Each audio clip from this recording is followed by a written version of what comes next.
साथ बराबरी करूं इनके साथ, ये जुमलेबाज के साथ, ये नहीं हो सकता।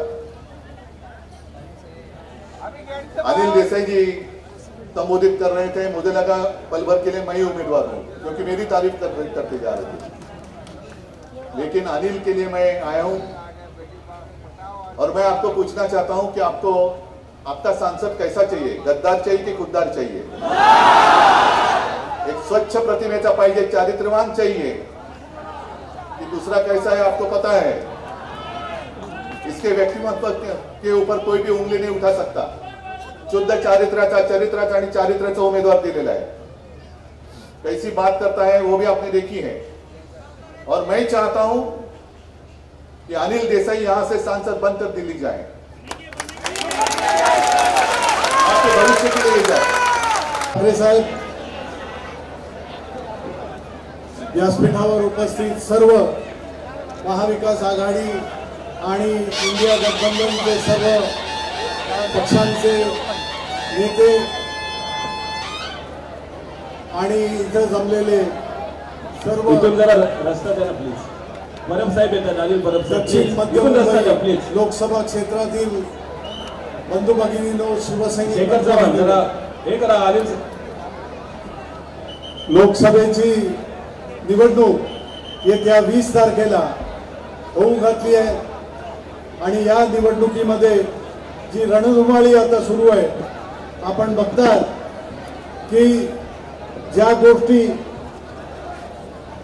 या सत्ताधारी पक्षानं भाजपनं ज्या ज्या गोष्टी केल्या या देशामध्ये या राज्यांमध्ये सगळीकडे हाहाकार आणि लोकांचा उद्रेक पाहायला मिळतोय। जास्त दूर न जाता 2019 28 नोव्हेंबर 2019 शिवतीर्थावर महाविकास आघाडीचं नेतृत्व करणारे शिवसेना पक्षप्रमुख आदरणीय उद्धवजी ठाकरे यांनी मुख्यमंत्री पदाची शपथ घेतली आणि महाराष्ट्राचा हा कारभार हाती घेतला। महाराष्ट्राला एक चांगलं दैदिप्यमान असं नेतृत्व मिळालं म्हणून महाराष्ट्राची जनता खुश होती, चांगलं काम करायला सुरुवात केली, अनेक निर्णय घेतले, शेतकऱ्यांच्या हिताचे घेतले, कष्टकऱ्यांच्या हिताचे घेतले, कामगारांच्या हिताचे घेतले, महिलांसाठी घेतले, विद्यार्थ्यांसाठी घेतले, गृहिणींसाठी घेतले। महाराष्ट्र चांगल्या दिशेने जात होता, प्रगतीपथावर होता आणि कोरोनाने आपल्यावर, कोरोनासारख्या महामारीनं या देशावर, महाराष्ट्रावर, मुंबईवर आणि जगावर एक अशा प्रकारे विळखा टाकला की सर्व हादरून गेलं, सगळं जग हादरून गेलं। परंतु कुठेही न डगमगता उद्धवजींनी त्यांच्या संयमी स्वभावानं, शांत स्वभावानं टास्क फोर्स निर्माण केला। औषधांची कमी न पडायला देता, कुठे डॉक्टरांची कमी न पडायला देता, पॅरामेडिकल फोर्स कमी न होत देता, जम्बो हॉस्पिटल सुधारली, ती सुद्धा काही वेळातच। म्हणजे इथं जग ज्या वेळेला दिल्लीमधून सुद्धा, जहां दिल्ली से भी उद्धव जी कैसे करेंगे, ये तो पॉलिटिकल नॉविस है, ये पॉलिटिकली उनको एक्सपीरियंस नहीं है, अनुभव नहीं होने वाले आदमी। उन्होंने जिस दौर से जो महाराष्ट्र की बागडोर संभाली थी, उसी तड़प से उन्होंने ये काम भी करके दिखाया। मुंबई में कोरोना महामारी को फैलाने नहीं दिया। कोरोना महामारी जिस तरह से आतंक फैला रही थी बाकी राज्यों में, महाराष्ट्र में उद्धव जी के नेतृत्व में उन्होंने उसको कंट्रोल करके बताया। टास्क फोर्स के जरिए उन्होंने वो काम करके दिखाया। ये लोग कहते थे अगर धारावी में जैसे कोरोना महामारी का बम फट जाएगा तो मुंबई खत्म हो जाएगी, महाराष्ट्र खत्म हो जाएगा। जो अटकलें लगा रहे थे उनके लिए, जो आलोचना कर रहे थे उनके लिए एक बहुत अच्छा नेक काम करके उन्होंने दिखाया। उनके काम को सराहा गया, पूरे दुनिया ने सराहा। अमेरिका जैसे महापौर ने, वहां पे उनके अमेरिकन टाइम्स में भी आ गया, न्यूयॉर्क टाइम्स में आया, वॉशिंगटन टाइम्स में आया, WHO ने उनके काम को सराहा। यहाँ तक के सुप्रीम कोर्ट ने भी कहा कि अगर आपको कोरोना को रोकना है तो धारावी मॉडल, मुंबई का मॉडल आप अपनाओ। उद्धव ठाकरे जी ने जिस तरह से मॉडल किया है वो मॉडल ले लो। उस दरमियान 5 सर्वे आए, आपने देखा होगा भाइयों कि वो 5 सर्वे में अच्छा काम करने वाले टॉप के देश के 5 सर्वे में उद्धव जी का नाम हमेशा ऊपर रहा। ये अच्छा काम वो कर रहे थे। महाराष्ट्र के क्या पूरी दुनिया की एक अर्थगति कम हो रही थी, वहाँ पे एक इकोनॉमिकली फाइनेंशियली पूरी दुनिया रुक गई थी। उद्धव जी उसको भी पटरी में लाने का काम कर रहे थे। अच्छा काम था। वहाँ पे आसमानी और सुल्तानी भी दोनों तरह के संकट हमारे पर आ गए थे। आपने देखा किसानों की हालत जो खराब हुई थी, निसर्ग तोते जैसे चक्रवात जैसे आ गए, लेकिन उद्धव जी वहाँ पे भी नहीं डगमगाए। वहाँ पे उन्होंने जो काम करके दिखाया इंश्योरेंस कंपनी के माध्यम से, बैंकों के माध्यम से, वहाँ पे किसानों को भी एक आधार दिया, किसानों को भी एक सहारा दिया। ये अच्छा काम एक तरफ चल रहा था और दूसरी तरफ ये कॉन्स्पिरेसी चल रही थी, ये छल कपट चल रहा था, षड्यंत्र तक चल रहा था। और षड्यंत्र के नाते जिस तरह से पूरे महाराष्ट्र ने देखा कि पहने हुए कपड़ों से उद्धव जी ने जब मुख्यमंत्री का घर खाली किया तो पूरा महाराष्ट्र रो रहा था, क्योंकि महाराष्ट्र के लोगों को ये बिल्कुल पसंद नहीं आया। और वहीं पे महाराष्ट्र के लोगों ने, मुंबई के लोगों ने ये तय कर दिया कि बहुत जल्दी जब भी चुनाव आएंगे इनको हम सबक सिखाएंगे। उद्धव जी आपको फिर उसी मुकाम पे बैठना है, वही उसी गद्दी पे आपको बैठना है जहां आपने महाराष्ट्र को एक अच्छा नेतृत्व दिया था। और अब वो घड़ी आ गई है, अब वो घड़ी आ गई है जब से इन्होंने बागडोर संभाली है, नई सरकार की है, पार्टियों को फोड़ा है, घरों को तोड़ना चाहा है। ये नीति, ये संस्कृति कभी महाराष्ट्र ने देखी नहीं थी। महाराष्ट्र ने एक ऐसी संस्कृति अनुभवी नहीं थी, लेकिन आपने ये संस्कृति लेके आके महाराष्ट्र के प्रति, महाराष्ट्र के लोगों के प्रति जो आपका दायित्व था उसमें क्या किया। बढ़ती हुई महंगाई, जो महंगाई रुक नहीं रही है, यहाँ बेरोजगारी में आतंकवादी बनने का या क्या होगा इस देश के नौजवानों का, ऐसा सवाल सभी लोग कर रहे हैं। क्या होगा इन नौजवानों का, उसके लिए आपके पास कोई सोल्यूशन नहीं है, उसके पास आपके लिए कोई समाधान नहीं है, कोई समर्थन आप नहीं ले आ सकते हैं।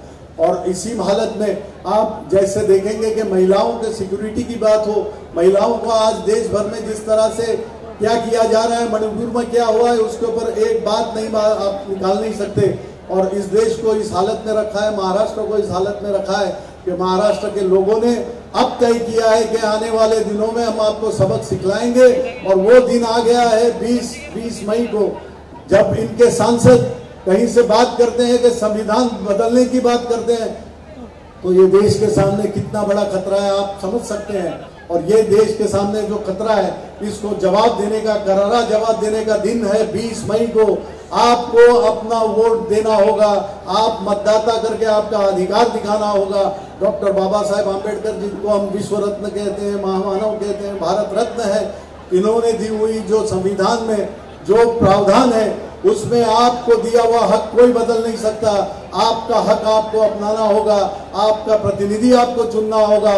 जिनको आपने चुन के दिया, गए 5 साल में उन्होंने आपको मुंह नहीं दिखाया। यहाँ के मसले यहीं रह गए, यहाँ की समस्याएं आपकी ऐसे ही रह गई, वो समस्या का समाधान नहीं किए। वो अपने हिसाब से जो करना चाहते थे वो करते रहे, लेकिन लोगों को उन्होंने ऐसे रास्ते पे छोड़ दिया।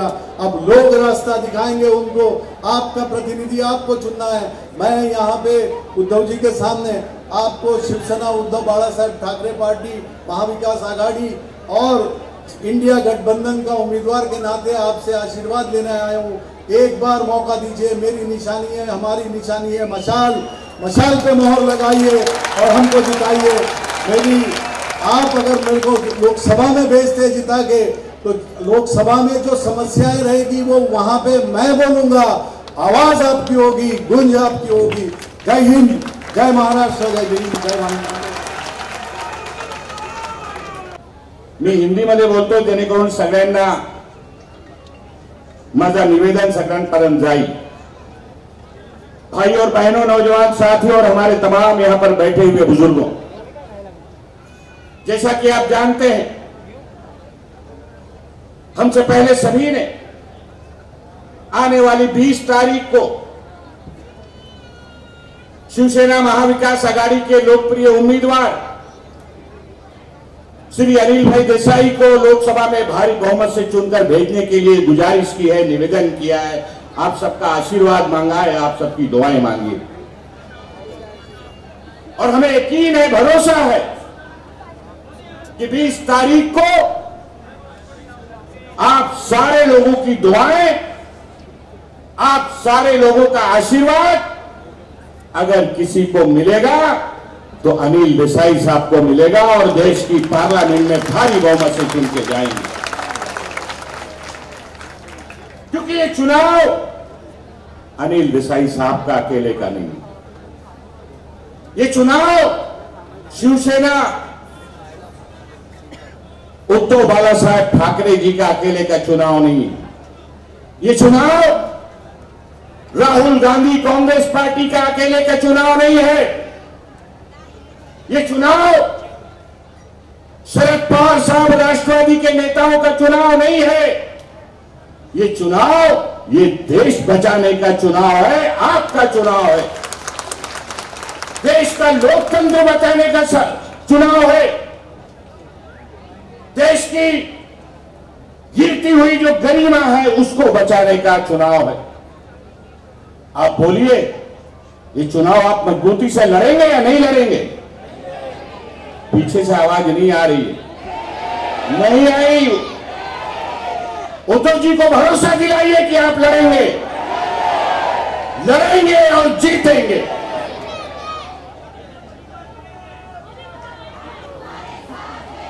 दस साल से इस देश को क्या किया जा रहा है? 10 साल में ये देश दुनिया में, दुनिया के नक्शे पे जो सबसे ताकतवर देश था, उस देश को बदनाम करने का काम भारतीय जनता पार्टी की सरकार ने किया। देश की गरिमा को गिराया है, देश के मुल्क के वकार को गिराया है, देश की एकता और अखंडता और सालमियत और भाईचारगी को कमजोर किया है।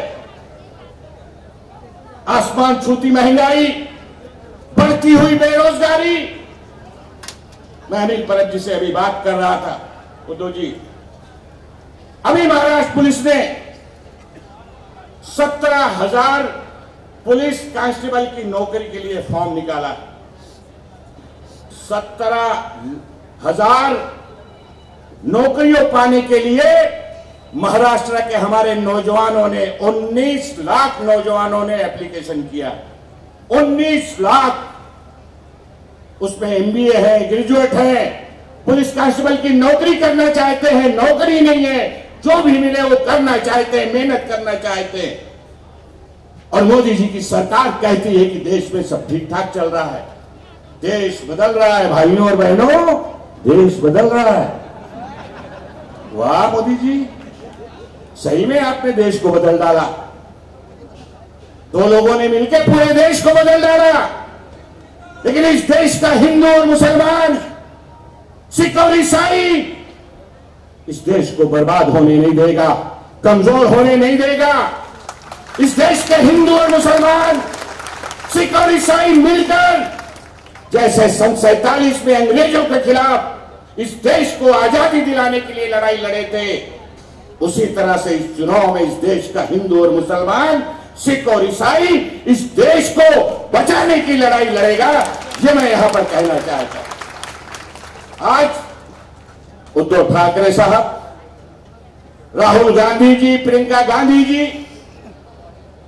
शरद पवार साहब, सारे लोग पूरे महाराष्ट्र में, पूरे देश में घूम रहे हैं सिर्फ ताकि ये देश बचे रहे। क्योंकि देश रहेगा तो देश का हिंदू भी आगे बढ़ेगा, मुसलमान भी आगे बढ़ेगा, सिख भी बढ़ेगा, ईसाई भी बढ़ेगा। उद्धव जी, आज आता मुंबई आणि महाराष्ट्राच्या तरुणाची, मराठी माणसाची नोकरी, महाराष्ट्रामध्ये जे कंपनी उद्योग होते ते सगळे गुजरातमध्ये चालत गेलेले आहे। आपण जो MMRDA मध्ये डायमंड मार्केट तयार केली होती, हजारो लोकांना, हजारो तरुण बेरोजगार लोकांना रोजगार मिळण्यासाठी ती कंपनी सुरतला घेऊन गेलेली आहे। अशी परिस्थिती आज निर्माण झालेली आहे। बेरोजगारी आहे, महागाई आहे, देशाची एकता, अखंडता, हे सर्व आपण सर्वांना विचार करून 20 तारीखला भरघोस मताने अनिल देसाई साहेबांना लोकसभामध्ये निवडून द्या आणि भारतीय जनता पक्षाची ही तानाशाही रवैयाने चालणारी सरकार लोकसभातून दिल्लीतून खेचून काढा आणि इंडिया गठबंधनची सरकार स्थापित करा आणि हा देश वाचवण्याच्या लढ्यामध्ये सामील व्हा, अशा प्रकारच्या आवाहन करून माझं 2 शब्द संपवतोय. धन्यवाद. जय हिंद, जय महाराष्ट्र, जय भीम. धन्यवाद नसीम खानजी. स्थानिक इथल्या खासदारामध्ये आहे का 2022 1922 त्यांच्या ज्या काही क्लिप आहेत त्या बघितल्यानंतर आपली नजर खाली जाते. इतक्या वाईट पद्धतीने महिलांचं शोषण केलं गेलं. खऱ्या अर्थाने त्या खासदार इथे नगरसेवक होते. इथे आल्यानंतर बघते मी 10 वर्षात काय त्याच्या आधीच्या 10 वर्षात सुद्धा कुठलाही इथे काही कायापालट झालेला दिसत नाही. फायदा मात्र त्याच्या बायकोला झाला, कारण ती पण बायको आमच्या शिवसेनेने दिली हो. माझ्या बाजूला बसायची आणि मग ते जुळल्यानंतर झाले, पण त्याबरोबर तिला पूर्ण नवरा 2022 नंतर मिळाला बाबा. आता तो आहे की नाही ते पण तिलाच माहिती. त्यामुळे कॅरेक्टर आणि नो करप्शन यामध्ये अनिल देसाई मोडतात. कॅरेक्टर आणि नो करप्शन याच्यामध्ये अनिल देसाई मोडतात आणि म्हणूनच आपल्याला अनिल देसाईंना निवडून द्यायचंय. कारण अशा लोकांची आता खरी राजकारणात गरज आहे. जे मग ते राष्ट्रवादीत असतील, काँग्रेसमध्ये असतील, शिवसेनेतले जे गद्दार होते ते सगळी घाण एकाच वेळेला निघून गेली आहे. तुम्ही बघितलं ना, जे आपण नाले साफ करतो तेव्हा कशी बचका भरून बचका घाण निघते, तशी या तिन्ही पक्षातली घाण ऑलरेडी निघून गेली आहे.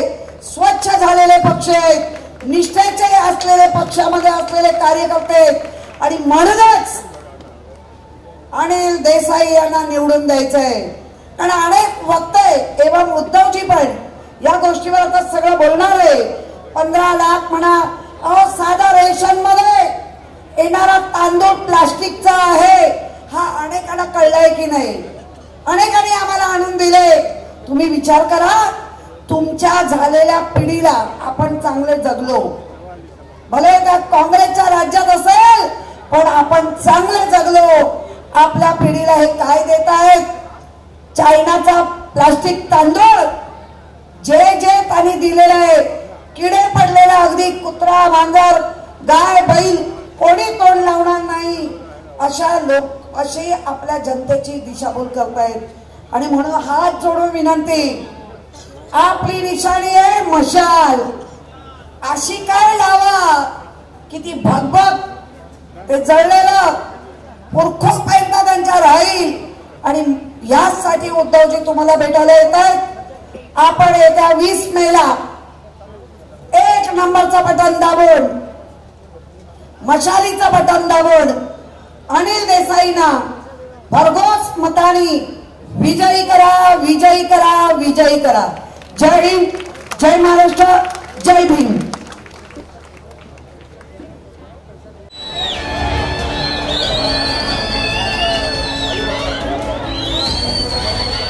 CEN न्यूज, देश प्रदेश की ताजा तरीन खबरों के लिए CEN न्यूज को सब्सक्राइब करें और रहें पल पल की खबर से हर पल बाखबर.